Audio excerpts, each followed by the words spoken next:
Morning, everyone. We're going to let everybody log in and get started in a few seconds when Jillian tells me to. See, some folks are still joining or connecting to audio.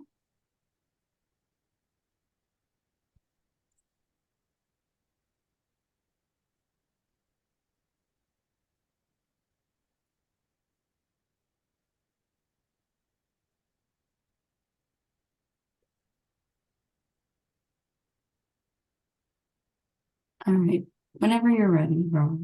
Okay, great. Thanks, everybody. Welcome to this joint meeting of NAPA's Standing Panel on Executive Organization and Management and the Center for Agile Government. Welcome, Ed DeSeve, my co-conspirator in this. So before we get started, I'll invite our great president to just remind everybody to get registered for next week's meeting. Well, thanks, Robert. And it is a public service announcement. I do want to remind you that registration is still open. The fall meeting will start next Wednesday with with awards to the Arthur S. Fleming program, and then we'll start our program on Thursday and Friday. So if you haven't signed up yet, you still have an opportunity, and we'd love to see you there. So thank you, Robert, for giving me a minute here at the beginning, and I'm looking forward to the conversation. Yeah, thank you, Terry. Hope to see you all there. So without further ado, let me introduce our speaker briefly, who I'll then ask to introduce herself more fully and then give a brief set of remarks, and then we'll open up to questions. She has projected that she hopes this is an engaging discussion. So think about questions you'd like to ask as you hear her. Jen Pahlka joins us. She is founder and former executive director of Code for America. She served as the U.S. Deputy Chief Technology Officer. But she's here to talk to us about her latest tome, Recoding America, Why Government is Failing in the Digital Age and How We Can Do Better. The book has been released with some fanfare, and I know a lot of people are excited about what it may mean to government reform. Jen, I've watched all this excitedly, and we're grateful that you can spare us some time to talk to us. So I'll hand over the floor to you. Thank you so much, Robert. I've been waiting for this one. This is where I'm hoping I will get some interesting discussion, because the book is a general interest book, and there's so much I think that went into it that's a little written for a general audience. This is the audience that actually can push back and add and I think create the dialogue that I was really hoping to get. So I have been waiting for the time that this group could get together, and I hope that we get honest opinions and real counterpoint, I think, to the points that I've tried to make in the book. I think that what I thought we should talk about today are two questions that I think our community ought to be asking. And one of them comes from the idea in the book of culture eats policy, which is obviously a turn of phrase based on culture eats strategy from business. But what I observed in many of the stories that I told in Recoding America is that we create policy, and then what comes out the other end is sometimes unrecognizable, or in fact recognizable as the opposite of what was intended. I think I won't go through all the stories in the book, though, Robert, if you want to in the Q&A, push me to be a little bit more specific of what I mean here. But one is a story of the team at the Air Force that's trying to get the satellites back up in the air with the new software on them. And they find that they're constrained by a very specific requirement in the contract that the Air Force has given them. And when they pull the thread on why that requirement is in this contract, of course, they tie it all the way back to the Clinger-Cohen Act and the requirement for the CIO Council and some how that created the federal enterprise architecture. Ultimately, they kind of say to themselves, look, here you have something that Congress did with the intent of making technology in government better. And yet through this cascade down through the hierarchy in government, somehow what's come out at the other end are these requirements that are so restrictive that they're making this project at the Air Force essentially untenable. They cannot get this software that's supposed to go on these satellites done because it requires this enterprise service bus, which they think is required. And of course, Congress never actually required that. So if you can create policy at the top, but when it descends through the hierarchy of government and comes out at the bottom with an absolute opposite intent of what the authors of the bill wrote, then you have a problem of the culture essentially eating the policy. And my question for this group would be, if that is true, and of course it's not true everywhere, but if it's true enough to be a real problem in our government today, what do we do about it? Because we can't keep saying like, we'll have more policy and better policy if that in fact is the problem. In a system that is so overly rules-based, creating new rules often is not going to be the solution. But what is the solution? And I think for especially say a couple of folks here on the call who, work with our legislators who are always looking for, tell me what the new policy is. What should I put forth? What do we write? What rule do we write to make this all better? I often struggle with that. And as I engage more and more with the Hill, I'm trying to figure out how to articulate what the solutions are when in fact policy itself is being eaten at times. Ultimately, by the way, I wanted to share this with you guys. My T-shirt is "I'm just a bill" because that's the framing idea of the book. Is I grew up on Schoolhouse Rock, and I believed as a child that if once we pass the bill, we have done the job. And what I'm proposing essentially is that we have not done the job once we pass the bill. We've got to work on this hierarchy into which these bills fall so that we get what we want, what we actually intended out of them. The second question that I would love us to talk about today, if you're up for it, is why isn't this general problem of the challenges that we have implementing the laws and policies of our nation more of a crisis? And how can we make it so in such a way that is productive in particular environment right now in which if what we really need to do is support the civil service to get the outcomes that our laws and policies intend. We happen to be at a time when the civil service is really under attack. And we have to sort of walk this line of both calling this out as something of a crisis that we really need to address, while also protecting the civil service from this dialogue that's sadly taken hold in our country, that the main thing we need to do is destroy it. I believe we need to strengthen it, not destroy it. And so I think we're in a little of a tough spot to call out what needs to change, while directing all that energy towards strengthening the foundations of the civil service and the foundations essentially of implementation of policy, instead of empowering those who feel that the best thing to do is to rip it apart and just throw it away. The metaphor that I've been sharing with those, this is not in the book, by the way, but why we need to do this is essentially that our lawmakers consider themselves gardeners. That's a reasonable metaphor, right? We are taking seeds and planting them in the soil. The bill potentially or policy is that seed. And when we plant it, what we hope is that what grows from that seed provides the shade or the fruit or the flowers that give something back to the public. And that is the glory and the sort of reason that our electeds are reelected, for instance. But my point in the book is that those seeds are not always growing, or what is growing is not necessarily what's intended. And I think that's because we've forgotten the gardeners don't just plant seeds. They tend the soil. They make sure it has the water and the sun and the fertilizer that it needs. And we have tried to extract so much out of the civil service without tending to it in the way that's, without giving back. I believe that is fundamentally how we got where we are today and what we need to do to get out of it. But I think that involves convincing people who think of themselves as seed planters that their role is actually much broader and much richer than that, and finding ways that we can change those incentives such that tending the soil is something that they are also rewarded for. I don't know how to do that, but I'm hoping that this wonderful panel has some suggestions and that we can not just cover the territory that was in the book, but really take the steps after.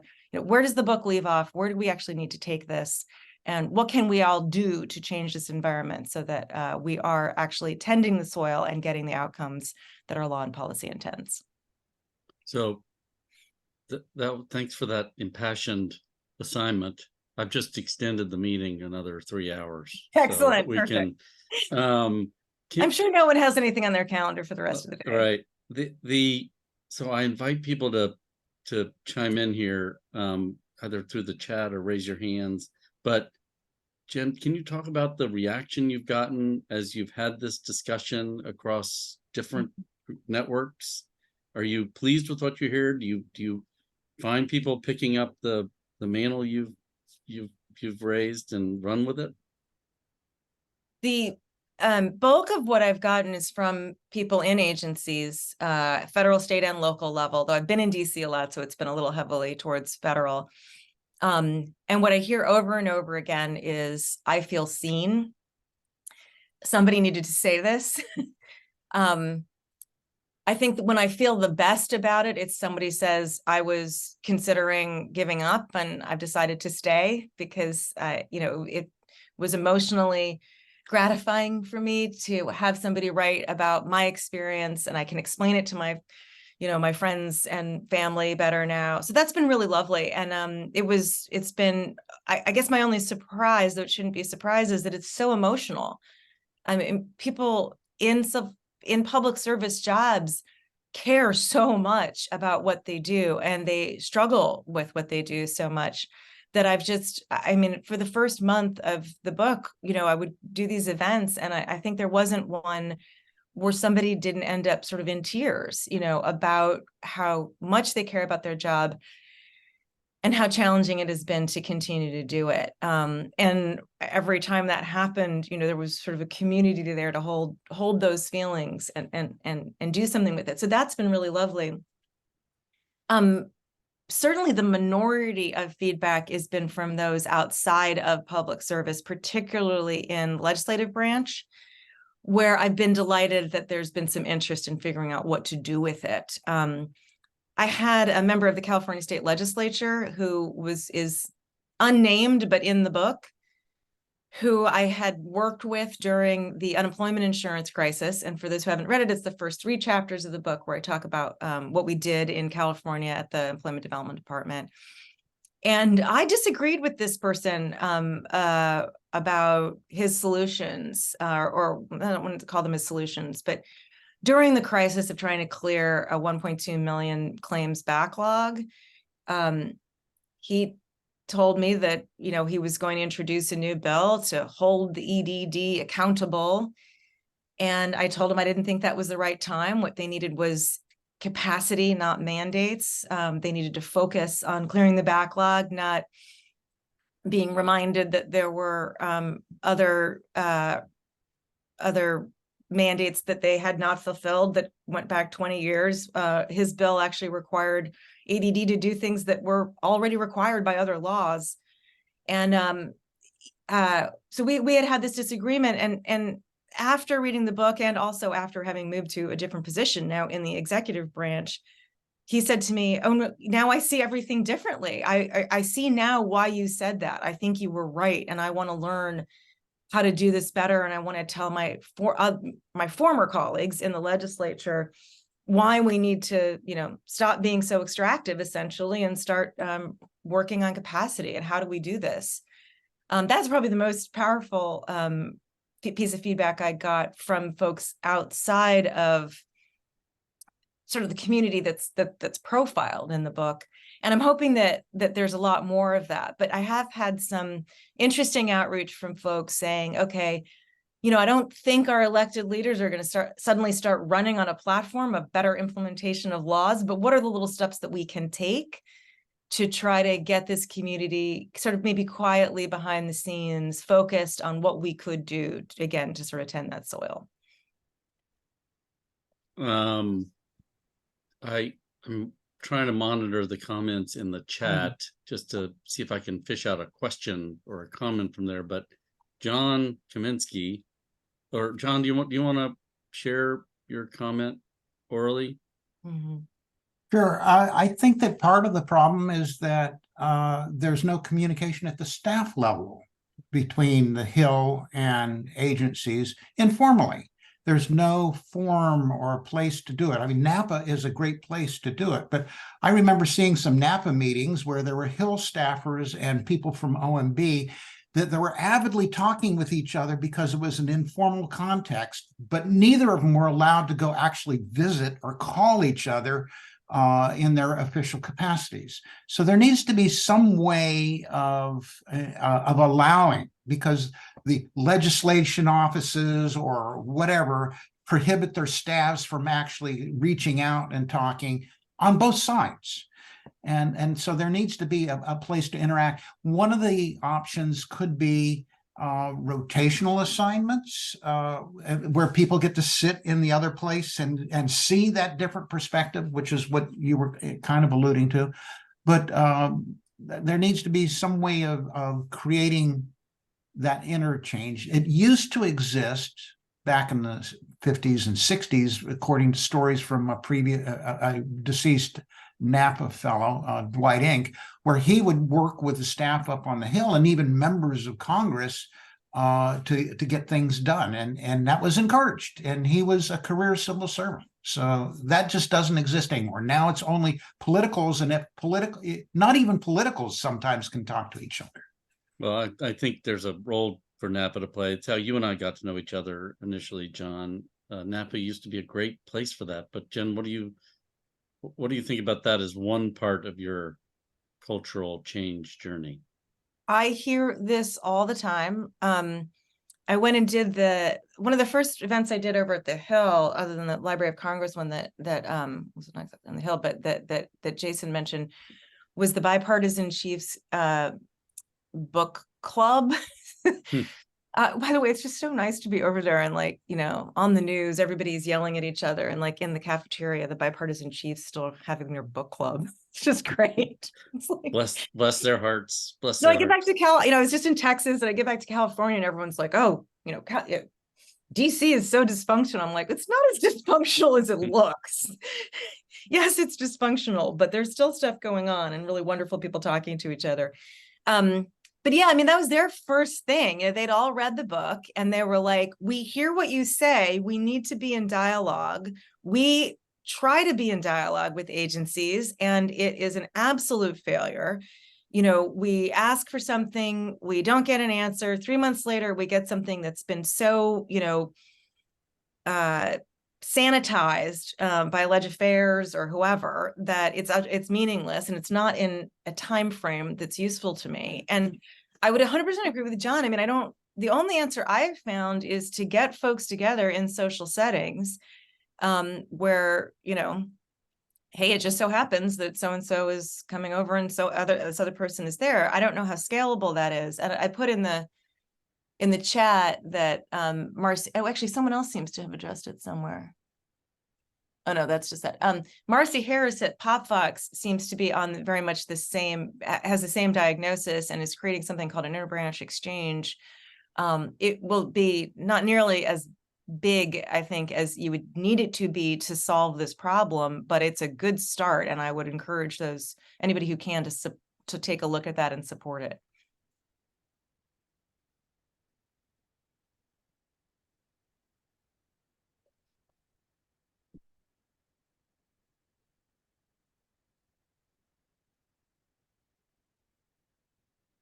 I'm sorry, I was on mute. Christopher Loring, you want to ask a question or make a comment? Hi, good morning, everyone. Still morning, right? It's been a long Friday. Good morning.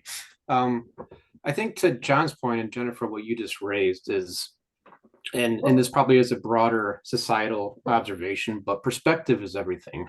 I know that I've been a civil servant for 18 years now. I've spent time on the Hill, in the Senate. I've done some White House. I've done DOD. I'm currently at the FAA, and the perspective is everything. There are so many rotational assignments that are currently available to civil servants, actually to congressional staffers, on varying time lengths. I think one of the problems, and maybe this is a Napa thing that we could do, is to get those out in a consolidated place, because it takes time and effort to go find these things. It takes time and effort to apply. It takes time and effort to get your bosses to agree to these things. There's a lot of work, and when a civil servant or a staffer on the Hill want to partake in these things, to take time out of their current job to have to research it, to apply, to advocate, to move on, and then for the organization that's losing that person to replace them, get someone else spun up, trained to do another job. It's definitely doable, but it's complicated, and most people, if it's complicated, try to resist it.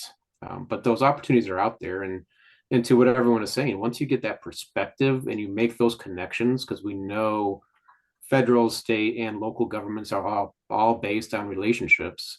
Once you start building those relationships and those networks, and that expands, then you come back to whatever you were doing before with a much bigger view that then can expand into these things. And it's piece by piece. It's little steps to change a massive disruption, that we know as government. But at least in my experience, I have found it more than beneficial to all parties involved.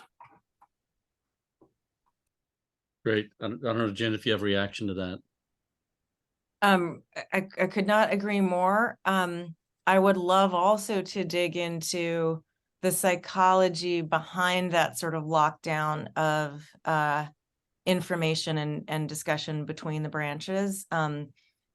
Is there a paper that we could look at, or can someone write one on sort of why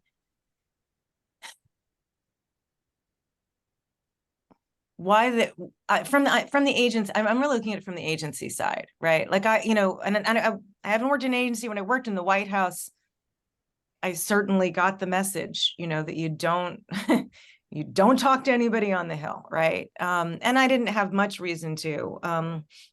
When my boss was called up to testify for healthcare.gov is sort of when I did actually need to, and found some creative ways around that. But the message is really, really, really clear. Like, you're going to get in big trouble if any communication happens outside of official channels.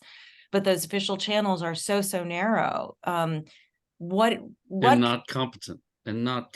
These are not the A team, right? Who's helping Alleged moderate affairs? these. That's correct. Yeah, I mean, I honestly had so little interaction with them that I never really got a sense of their capabilities. But it's definitely fear driven, right? It's not about how do we create a honest and open dialogue so that we can get the best outcome. It's risk aversion taken to an extreme, and obviously that function is empowered by leadership. Leadership is supporting that vision of ledge affairs. But I think you got to go. I always imagine there's some awful trauma that created this, right? Somebody said something, and this is the bad thing that happened, and now that's why we've locked this down in such a way. What would it look like to go back at that and sort of create a model for greater communication? But what they told the chiefs of staff in the House was like, look, if you go over there now and ask for a conversation, you're walking into a relationship of incredibly low trust. Like, you can't just hope that because you showed up there tomorrow, like the trust problem is fixed. It is not, right? So both sides have to do something. But I would just love to understand better why the agencies are so terrified of any communication, and what you might do to create a model that could hold in tension with that lockdown model and say, okay, when do we want to be locked down, and when do we want to actually be in dialogue? My guess is it's very complicated. The source of it is all from all different directions, and Yeah. changing it needs to be broad and intentional, and Mm. probably will be hard fought.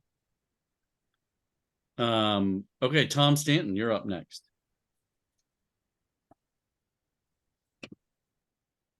Tom, you there? I'm muted. Okay, there you go. I suspect there is a subtext of power that determines all of this. I've been working recently in the area of social equity and public administration. Poor people's programs are diverse and hard to navigate, and Code for America has done a wonderful job of trying to help people deal with that. Rich people's programs are self-executing and really work very well. And when you look at the question of take the Affordable Care Act, some people on the Hill want to confine discretion of the government because they don't like the program. Other people want to expand discretion because they do like the program. And the bureaucracy is caught in between. So we end up having rules that can protect people. And I think the word that you used, Jen, which was trust, is really important, because I've seen it that you'll find somebody. I knew one chief financial officer at a big agency who went to the Hill, to the appropriations subcommittee, and developed trust. So they were going to cut his budget, but he could say, here are the implications. If you cut there, cut someplace else where it'll, won't have these cataclysmic effects. But it's really hard to navigate trust in this power circumstance where half of Capitol Hill wants to confine government and the other half wants to expand it. I completely agree. Somebody mentioned in the comments this, Jason mentioned this Library of Congress event in early June. It was the book launch. Matt Lira was my interviewer and co-presenter. The one thing I took away from that is that there's a younger generation that I think wants to reject that and wants to build trust. There was a huge line of congressional interns sort of wrapped around the balcony of the Library of Congress after this event, wanting to tell me, that they were excited to see that the book had been launched in a bipartisan way. Me as a former Obama appointee and Matt as McCarthy's guy. And that they want to sort of keep up this, the freedom that they have as, very young people now inhabiting DC, looking forward to their years sort of ascending in influence and power as they grow. Like, they seem to really want to keep a dialogue going, both, a bipartisan dialogue and a dialogue between the branches. And so I think one thing we can do is really sort of tap into that and support it in the folks that are up and coming. Clark, you got your hand up. Yeah, thank you. My experience has really been not at the federal, it's been in California for the past 20, 25 years or so. And we have a fair amount of communication between legislative staff and agency staff. We still have the tradition that you're generally not supposed to do that. You're supposed to work through your ledge person. But oftentimes what we end up doing is simply having staff join the ledge person so that you actually do get direct exposure to legislative staff and members to talk about issues. I do think one of the reasons that an administration likes to, and all administrations like to have control over those communications, is an effort to have really coherent policy development from an administration in their conversations with the legislature. And it's hard to be coherent if you're going to say large numbers of staff from very large departments and agencies can independently have communication. Because if you look within agencies, there's all sorts of jockeying for positions. People disagree about how to implement. People disagree strongly about what the policy should be. And if you're sitting in a governor's office or in the White House, I would imagine you'd be kind of concerned about having unrestricted access and conversations, because you don't know who then might be saying things that end up being contrary to the position that you think is the better position to take. So that I think is something that needs to be part of the conversation. It's not just between branches. There has to be some thought given to how does a department maintain a coherent position with the legislature? So that may be something that others have had a similar sense about. I just wanted also to make one comment about your initial example, sort of on the enterprise architecture problem and policy equaling rules. And boy, is that a problem. If you get too prescriptive in what's in the legislative language and policy development, you may end up hamstringing implementation, even though you didn't realize that's what you're doing. So enterprise architecture is a great example where governments all around the country were pushed to develop an enterprise architecture and everything should be able to communicate with everything else. Well, that's a nice IT consultant's vision, but that's not the reality. And in an implementation, you can say, and I served as California's chief information officer for about 6 years a while ago. And we wanted to have an enterprise architecture, but we realized very quickly we had to be selective about how we did that. Because, Jen, as you, I'm sure, discovered in your work with EDD out here, the Employment Development Department, we have very uneven IT sophistication from one agency to another. And you really aren't going to have one size that fits all. It's a little bit like simply the rules of administrative law, where the notion that we could have one size fits all to administrative law development, that ends up just not working because departments end up having such different capacities, different cultures.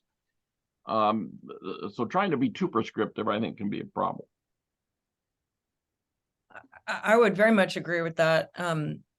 I think enterprise architecture, agreed, is like potentially a good idea in theory, and it's not, is probably done more harm than good in practice. I guess I'd also just pull out from that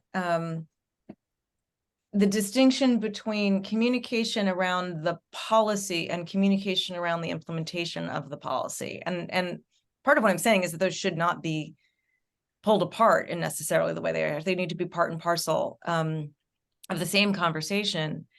But very often, I think when you talk about the differences of opinion within an agency about what the policy should be, and therefore the need to lock down these conversations, there seems to be a lot more bandwidth for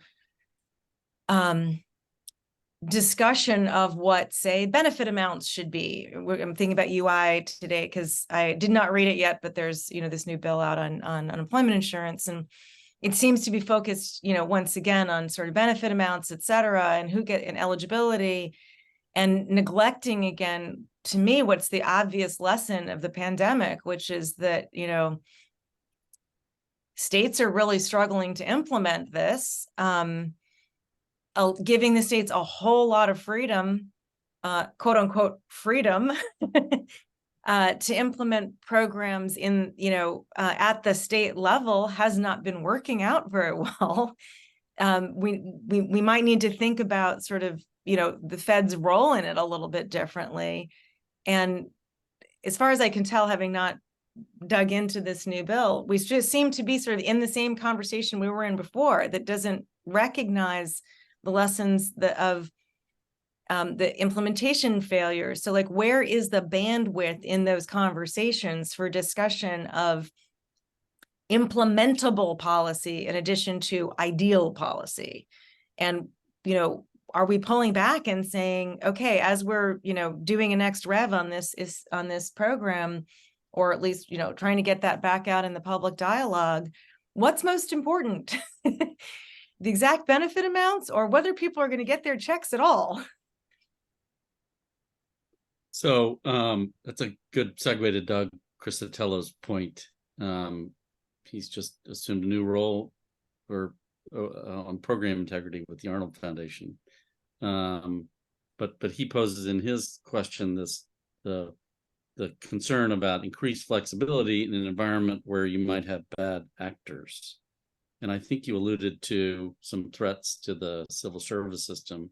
Schedule F is something that many on this call have been following closely. But the flexibility's got to be central to converting seed planters to actual gardeners, right? We shouldn't wait to get evidence of program's impact when we see trouble along the way, right? I don't know if Doug, do you want to add to your point that you made? No, I think you characterized it well, Robert. Jen, I really enjoyed reading your book. I spent about 20 years in government, both at the local level in New York City and at the federal level. Having been in New York when a certain mayor who was there, who's been in the news a fair amount lately, at times I witnessed, sort of authoritative type actions on his part, where he just refused to comply with law, did it his own way, and used the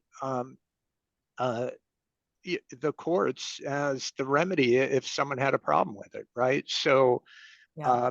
I appreciated in the book where you were talking about this mindset of being too wrapped up around what the law says. And then I think you used the phrase nuances of law, right? But yeah, it's great to be able to cut through that and sort of be very citizen focused, customer focused. But it just occurred to me as I was reading through it, what happens when you have a malevolent actor that's calling the shots?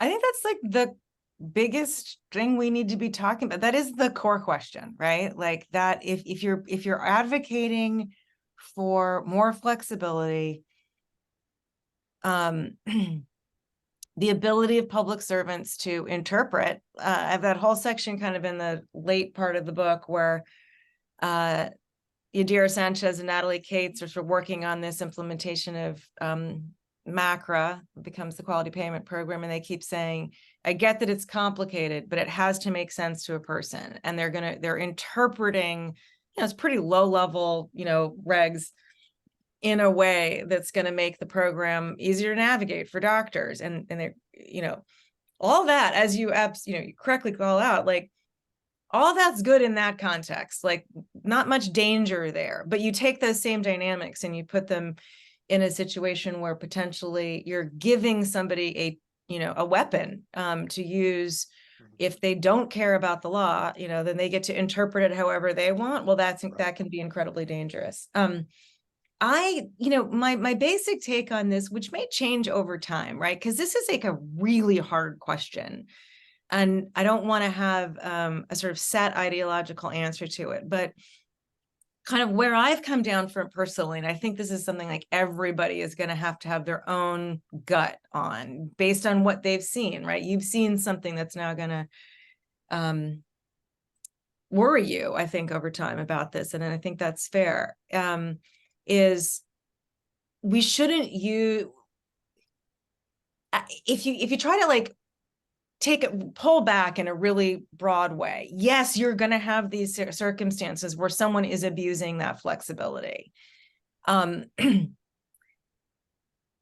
But in the big picture, do we have too much flexibility or too little? And if it's too little, and that is creating the frustration that creates the environment in which somebody who wants to abuse the system is more likely to get elected, because people are frustrated with the sort of shackles that cause the slowness, essentially, in the implementation of policy.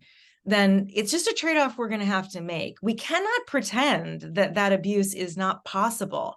I don't think, though, that shackling the public service essentially is the right way to protect from having elected the wrong people. And what I worry about that is that too much protecting against that potential bad outcome, which should be solved through political means, not bureaucratic constraints.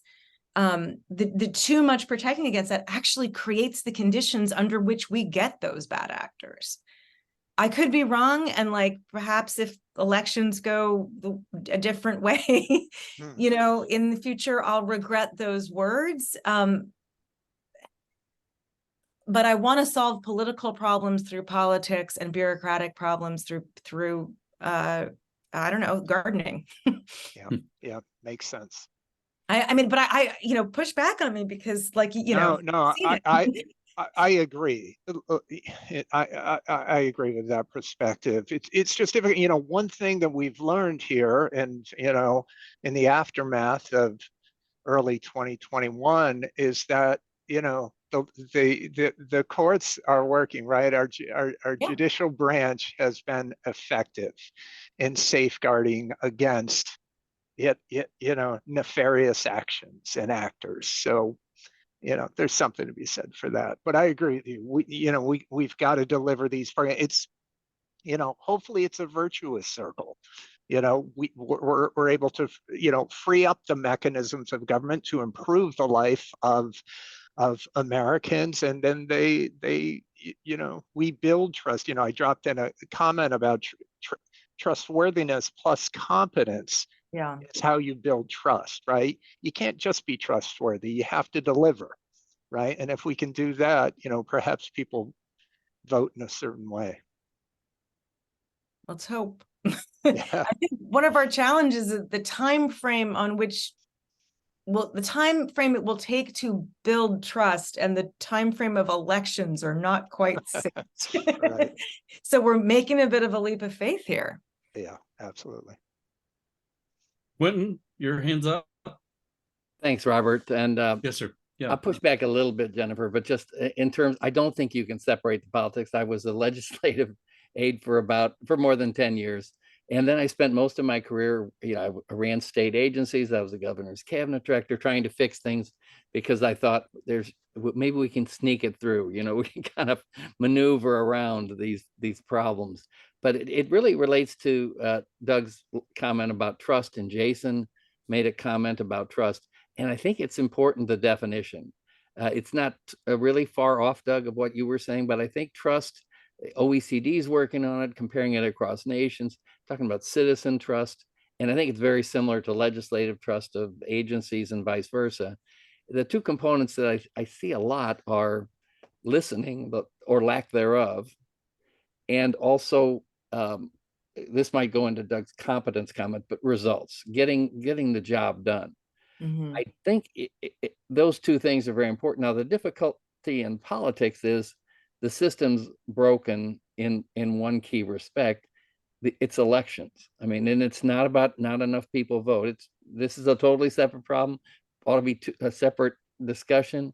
But in terms of the fact that most of the members of Congress are elected with about the participation of about more than half of the members with the participation of 5% of the population, because of primaries, the closed primaries and single party districts and gerrymandering. It's not one problem. So I'll put that to the side. I think if we could just work on that listening and the getting results, that could work. And dabbled in it enough to kind of get onto that third rail with legislators and a governor of different parties and hide in a hideaway trying to figure out if we could agree on outcomes. And, you know, I know that John Kaminsky's worked on this a lifetime, and Robert, I really feel like that's missing. And I think the communication from the public to the government between agencies and legislators is missing. And I think if we could agree on the outcomes, I kind of think we could make some progress if people felt like they were being heard, and that means both sides. And they were getting some results. And I know that's not a small problem. Well, we're not listening to each other and we're not getting results. What could be a problem there? But I think defining trust, I think, is a really key discussion topic or focus maybe for some of what we're doing. Yeah, and John has a comment about another way that trust gets destroyed, that when policy actors lose the policy decision they want, they turn to undermining implementation to kneecap the policy they didn't want, which is absolutely true. I'm doing a little helping out at the IRS a little bit right now, and it's tough to watch that happen. I will also say to that, like, you know, I don't want us to lose the fact. So we kneecap ourselves sometimes in implementation, and let's be very careful to separate the conditions of you know, the undermining that John talks about, which we can't necessarily do. Like, again, I think that's a political problem, and not let that become an excuse for the times when we are shooting ourselves in the foot in terms of implementation. Like, let's fix that separately and not just say, well, sometimes, you know, sometimes it's something we can't do anything about because Don Moynihan and Pam's book, Pam Hurd's book, Administrative Burden, is all about intentional undermining of implementation of policy. And I have huge respect for them and work with them a lot now. And I think that, you know, they would agree. Sometimes it's intentional and sometimes it's not. We can do something about the times that it's not, and not let the fact that it is sometimes intentional give us an excuse. I want to invite Dan Chinnock, who put a comment in the chat about oversight and the extent to which we should be leveraging them to highlight best practices rather than just or as an alternative to sort of playing gotcha. Dan, do you want to expand on that? Sure. In the spirit of Jen's gardening analogy, I'm outside. Rubbing it in. Yeah, absolutely. It's a great day. Everybody should get out. So the point that I was making is much oversight, and this starts with committees, goes through GAO and IGs. You know, we were just talking about trust, you know, gets reinforced in the press, which drives down trust, is in a gotcha mode. And there are some folks from the oversight community. I mentioned a couple. Kathy Newcomer has written for us on this. Bob Westbrook's just wrote a book on Agile oversight that DeSeve is very familiar with. And Shelley Metzenbaum has a chapter on this in a book that's going to come out from our center in a couple of months that talks about how do we engage the oversight community in more of a, yes, still call out the bad stuff, but the part of the mission of oversight can be to highlight implementation that works and help to share that and spread that. And most Hill committees and you know, the good GAO people will kind of take this view, but many times that doesn't happen. And so I think that kind of thinking about maybe connecting with the oversight community in different ways to try to start to turn that crank could be an interesting way to drive, you know, greater focus on agencies not trying to hide from implementation. Because right now, if they do 99 things right and one thing wrong, and they stick their head up above the sand, the one thing wrong is the thing that gets the attention and gets the oversight. So, you know, how do we kind of change that dynamic and change those incentives? So that was the thought I had. I appreciate the question. I think that my gut is that is really key, and that there's actually some change that could happen there. And I don't really know you know, I don't really know the answers because I've spent so little time in the oversight world. I guess what I would say is, let's have more more discussions on this topic. I'm about to start work, I guess, sort of in the beginning of the year with the Niskanen Center. This is not announced, but we're all among friends here. In fact, funded largely by Arnold Ventures. And one of the streams that I've put in there to work on is convening folks in the oversight committee to community to talk about this and start making some practical suggestions about how we might increase the amount that oversight is used to highlight what works. And, you know, I think one of the key things I'm saying in the book, you know, effectively is that culture at this point is going to matter in some ways more than policy, right? And if oversight is more often creating more risk aversion, which is what we then criticize the agencies for, then oversight is going to have to change in some way in order to change that dynamic. And Robert asked up front, like, about feedback that I've gotten from folks. I think probably some of the most exciting feedback or outreach I've gotten since the book is from a couple of people, not a ton, but a couple people in current oversight roles, particularly in the agencies, but also over on the Hill, saying, yeah, I think you're right. Like, and what I've been saying is, like, look, public servants know 7,000 ways that they can get in trouble.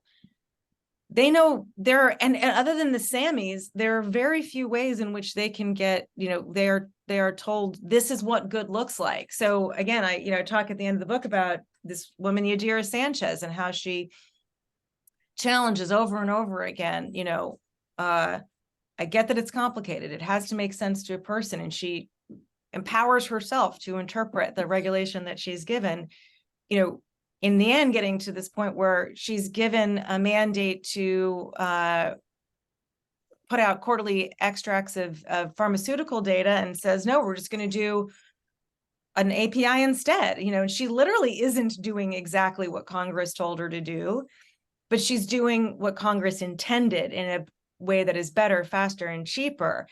And she doesn't, you know, get negative oversight for that. But I'm sure I know everybody around her was quite concerned that she was, going to get in a lot of trouble. But what we need to do is say, like, if we believe that is behavior that we want to reward, why is the system not elevating it and not rewarding it? And how might we do that? And I'm really eager to start talking to folks in oversight roles about their incentives, because I think increasingly they realize they need to be elevating that kind of behavior, and they need to understand why, you know, when 90,000 things have gone right and 20 things have gone wrong, why a report on those 20 things is going to increase risk aversion and reduce that agency's ability to do the right thing. So anyway, I'm super, super eager to engage and would love to hear from anybody who can point me in the right direction, make the right connections, and start having some group dialogues about this. So Jen, really happy to work with you on that, and we can follow up. Another thought is the members of Congress who have lots of federal employees in their districts are, I think, maybe a good place to start a conversation with the Hill staff, like, you know, Jerry Connolly, Kane and Warner from Virginia, et cetera, to think about how can they kind of start there and then spread out. Anyway. That's a great idea. Thanks again. We'll talk. All right.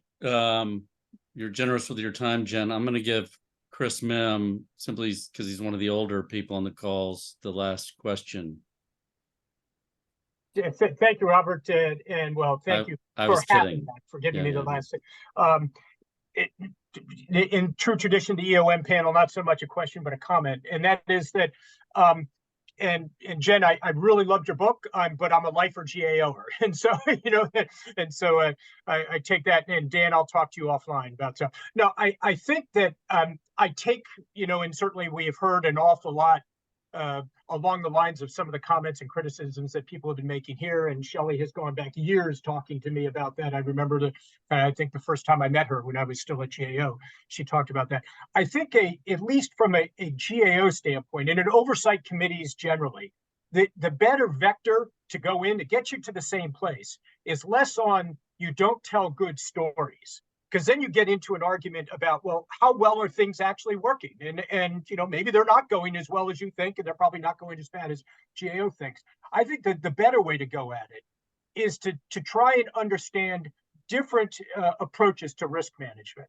And that is the most telling criticisms that I've heard of our work. And you know, and I have a dear friend that used to send me, you know, copies of the GAO Daybook, which is where all the GAO reports are listed every day, just highlighting titles of our reports. Fortunately, none of them were ever mine, but you know, that in which it just seemed like GAO was showing no appreciation for risk management. And his favorite was one from a NASA report several years ago that talked about how progress had been made on the James Webb Telescope, but risks remain. And he goes, oh, you think that risk may remain, you know, on the James Webb? Well, isn't that an interesting way of putting it? In our world, the very existence of risk is a negative thing, right? And so I think a conversation that could be taken, you know, that could take place between what, you know, how risk is managed, how it's communicated. And so, you know, might be a better way of kind of having a, you know, getting to the same place of oversight needs to be more productive without dragging you into immediately an argument about, well, are we being too critical, or are they? I'm not with GAO anymore. Are they being too critical of agencies? And maybe they're, you know, maybe things are going better than people think. I mean, we get in that argument all the time with them. Anyway, thanks, Robert. And Jen, I really loved your book. And just one more thing, and then I promise to shut up on that. I thought the most compelling story, you have so many great stories on there. The most compelling one was with California, about how when you try to unravel all the requirements on there, it was like sediment of just years and years of data that was just, and requirements that were on top of each other. And nobody knew how it got there. Nobody knew how they all interacted with each other. And it really painted a very compelling case of how difficult it will be to unwind an awful lot of this administrative burden that's been put on agencies and on people. So again, sorry to go on this, but thank you. No, this is great. Can I comment a couple of things? Of course, Jen, of course. One, just somebody, so Quentin just added educating media as part of the solution. This guy who the folks who run the Goldsmith Award for reporting in about government and media have also reached out and said, it seems to me that one of the implications of your book is that the waste, fraud, and abuse frame needs some updating, and that we've got to figure out how we are rewarding reporters for covering government in a way that doesn't increase risk aversion. Not that there isn't tons of waste, fraud, and abuse that, you know, can be, you know, there's still valid stories to be told, but what are the ways in which we can actually be part of the problem? If anyone's interested, I'm holding a session for them with a bunch of people to talk about examples of how this can go wrong and how it might go right. So just hit me up at jen@pahlka.com. I'll put my email in here for anybody, because I think that's like an active discussion right now in that particular place, just, you know, that awards. But I think that articulating more how the media might be brought along is important. Second, yes, I think risks remain is a great, right? Like, it's a great observation. Of course they do. I think having a more general understanding that when we say I'm managing risk here, or I'm mitigating risk in this particular part of a process, is actually a way of saying I am pushing risk elsewhere, and figuring out how to sort of, again, be able to pull back and say, what you are doing is pushing risk to somebody else and to some other part of the process, which is no longer acceptable, right? And the third thing, and I'm trying to get away from my branding as like the tech person, but I guess I'll step back into it for a second here. One of the most profound experiences I was a part of when I worked in tech was being part of a blameless post-mortem, which is a practice that the folks at Etsy started talking about and popularizing. And it's got a real structure to it. So when something goes wrong in, a major tech platform now, the best leaders run something called a blameless postmortem, which again is not just like, hey, no one's going to get in trouble, let's talk about what went wrong here, but really is like, a practice with real process and structure to it. And it's incredible. And I do think there's something to be borrowed from that framework, because what results from that is true learning, not additional risk aversion. And that's one of the, I'd love to hold a session with folks from the oversight community and practitioners of this from tech. And just love suggestions of like how we might put that together. And it doesn't have to be like tech's got this right and we've got it wrong. And, it's like, what can we learn from this? And what can tech then learn from the constraints of government about? I always think that we have to frame those things as two-way dialogues, not like one group here has this nailed down. But I really appreciate those comments and would again love to have this be the beginning of conversation, not the end of it. Great. Jen, thanks for this. Thanks for your book. Thanks for your time with us. Good luck on all your projects, your journey, and we're here to help. So please, yes, please consider these two communities, the panel and the Center for Agile Government, as sources you can tap for anything you need. I'm so happy to hear that, and really excited to pull that thread. Thank you. Great. Thank you. Take care. Now, I'm going to hand the meeting over to my friend Ed DeSeve. He's no stranger to all of you. He's the coordinator for the Center for Agile Government and an executive fellow at the IBM Center for the Business of Government. Ed? This is an impossible task, Robert. Following both you and Jen Pahlka So in a conversation like this. You're the architect. You're the architect of the meeting, so it's your fault.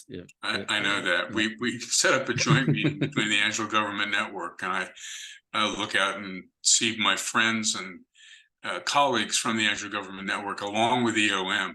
And we had more than 40 people here for over an hour discussing tremendously important topics. One of the pathways that we're trying to, and can I have the slides, Jillian, whenever it's time, whenever you're ready? One of the pathways we're trying to follow in order to deal with some of the issues that Jen has put forward. The political issue will not be totally easily among them, the one of having the conversation with our counterparts on the Hill. But we're creating for the meeting today, and then for the fall meeting, a discussion about the Agile Learning Program. The Agile Government Center has developed a series of reports. You can go to the website and read the reports that feature principles and frameworks. We believe it's time to disseminate these through a curriculum that is both easily accessible to people around the world, and that is not just federal government people. We're having real traction with some of our friends in the state and local government arena. We want to develop a series of learning experiences that increase individual and organizational agility to improve public trust in government. Next slide, Jillian, please.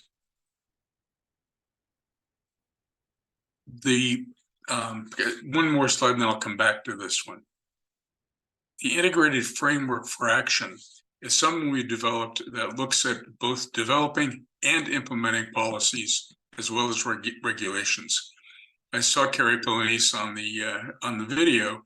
He has helped us with the whole sense of agile regulation. How do you do agile regulation?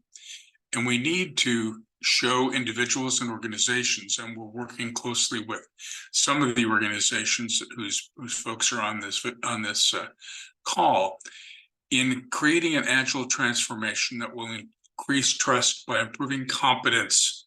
So Chris Sotelo said, competence is trust. At the same time, we have to respect public values. We have to promote the public values of integrity, the public values of inclusion, the public values of involvement. All of these values have to be respected. Can I please go back to the last slide while I turn off my phone? I don't know why I left it on. Sorry about that. There we go. And within the Agile Learning Program, we're reaching out to leading experts in several areas, and I'll talk about the areas later, to help us create explicit learning objectives, answers to key questions, and diagnostic tools that will form our curricular framework over time. 2 slides, please, Jillian. 1, 2. Because what we're suggesting is that there needs to be a focus on motivation, a focus on mindset, focus on principles and framework that will in fact produce trust. Motivation means that the organization has to decide that it and the people within it want to make a change, want to do things better. And again, we'll have some examples of that in a few months from the people we're working with. But there also has to be a major change in mindset. Agile is about thinking differently. It's not about thinking about what the constraints are, but rather what the possibilities are and how we eliminate any constraints in order to get to the possibilities. It's that positive framework that Carol Dweck talks about, the positive mindset. However, it has to be done within the context of the principles and framework, which were shown in the integrated framework slide along the way. But the focus always has to be improving trust. Yesterday, a good friend of mine who's on this call, who will remain nameless, Robert, talked about trust as being a fairly high-level esoteric concept. It's not. It's one that's very measurable. Do you trust the information you're getting? Do you trust the people providing that information? Do you believe that you will get reliability and responsiveness when you work with this government agency? The Department of Veterans Affairs is a classic example of one that focused on improving trust. Trust there was in the 50s among their customers and among the public.